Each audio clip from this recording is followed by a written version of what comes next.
Hotep à tous, bien-aimés frères et sœurs. L'Ukraine a reçu une salutation de l'ours blanc.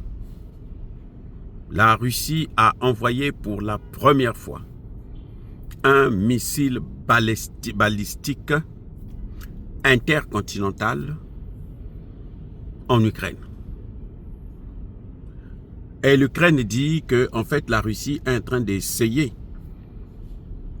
et utilise l'Ukraine comme étant un terrain d'essai de ses armes. Mais en fait, c'est la même accusation que les Russes avaient présentée aux Américains. Les Américains avaient demandé même qu'on arrête d'utiliser les Abrams parce que ça ne faisait pas le poids quand ils étaient en guerre en Russie.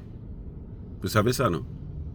Les Américains sont en train de réformer leur armée parce que justement, les armes qu'ils ont actuellement ne font pas le poids devant les armes de la Russie. La Russie est en avance, même la Chine est en avance, même l'Iran est en train de prendre le pas parce que l'Iran aussi a des missiles intercontinentaux. Eh oui, ce que les pays de l'OTAN, aucun pays de l'OTAN n'a. Quand ils parlent de missiles longue portée, oui, les Scarp, les Shadow, ils pouvaient lancer ça depuis la France, mais ils ne peuvent pas parce que ça ne se fait pas. Le maximum pour les attaques MS, là, c'est 300 km. La Russie a des missiles qui peuvent parcourir jusqu'à 6000 km. 6000 et plus. Il y en a même un qui va jusqu'à 10 000 km. Celui que la Russie a utilisé ce matin en Ukraine n'était pas porteur d'une tête nucléaire. Mais la Russie voulait seulement montrer aux pays européens, à la France, à l'Angleterre, aux États-Unis, qu'elle peut aussi les frapper. Parce que les Russes aujourd'hui ont compris que s'il y a un déclenchement d'une guerre, ça ne va pas se limiter seulement en Ukraine. Parce que si ça se limite en Ukraine, les Américains pourront faire le gros dos et puis continuer à faire des guerres partout dans le monde. Donc si ça se déclenche, c'est clair que ça va toucher plusieurs... C'est-à-dire que l'Ukraine va amener ça, généraliser ça en Europe et va amener ça jusqu'aux États-Unis.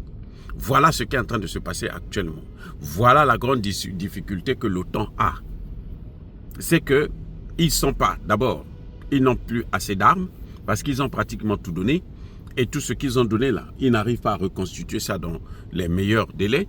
Et ce que la Russie fabrique en un mois, ce que l'ensemble des pays de l'OTAN fabriquent en un an.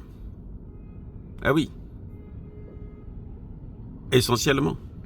Maintenant, on veut accuser les Chinois. On dit que les Chinois aussi sont dedans. Ce sont les Chinois qui permettent à la Russie d'avoir cette force-là, d'avoir plusieurs missiles, de pouvoir détruire, gagner cette guerre. Non.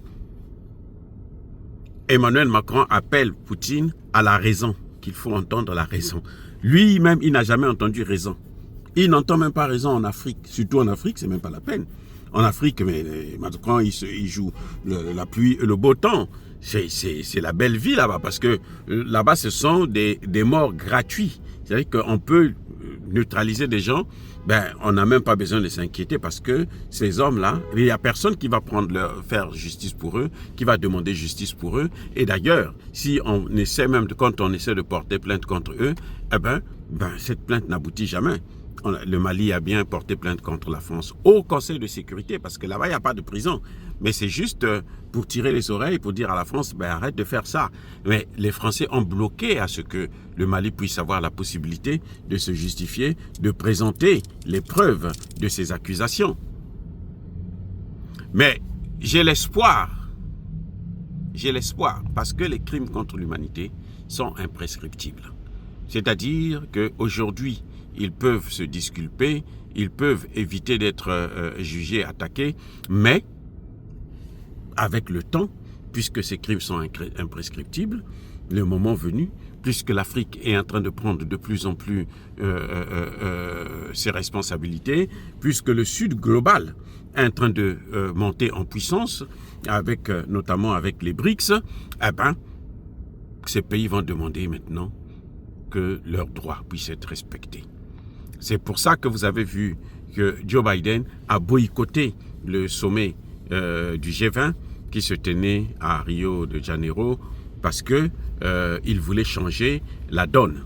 Puisque pour eux, ce qui est en train de se passer, ce n'est pas normal que les pays africains puissent revendiquer maintenant leur droit, la participation effective dans les institutions internationales. Voilà ce qui est en train de se passer. Donc, Vladimir Poutine a frappé fort. Il a répondu en quelque sorte aux attaques, l'utilisation des attaques MS de l'Ukraine sur le sol russe. Sur 6, 5 ont été interceptés et il y avait un qui a été endommagé. Mais la Russie a envoyé seulement un seul missile balistique. Un seul. On ne dit pas encore quelle est l'étendue de dégâts. Mais nous allons finir par le savoir tout de même parce que même s'il cache, on finira la vérité. Elle finit toujours par triompher. Et donc c'est une situation difficile. On est dans une escalade et je ne sais pas pourquoi Volodymyr Zelensky et Joe Biden veulent entraîner le monde entier dans une situation catastrophique où on va compter le nombre des gens qui vont aller au repos éternel par millions. Bien-aimés frères et sœurs, j'espère que nous n'en arriverons pas là parce que personne ne souhaite justement la guerre, personne ne veut la guerre, mais malheureusement la machine de guerre de l'OTAN, tant qu'elle n'est pas démantelée, eh ben, elle finira toujours par faire des dégâts comme elle est en train de le faire aujourd'hui même. Que tout ce qui déstabilise l'Afrique, tout ce qui le destitue et pille ses matières premières, qu'il soit blanc, noir, chinois, arabe, juif, indien ou qui qu'il soit puni, maudit, foudroyé, neutralisé, écrasé, effacé par le Dieu des Kémites et par nos ancêtres angélisés. Vive l'Afrique éternelle, j'ai dit et j'assume.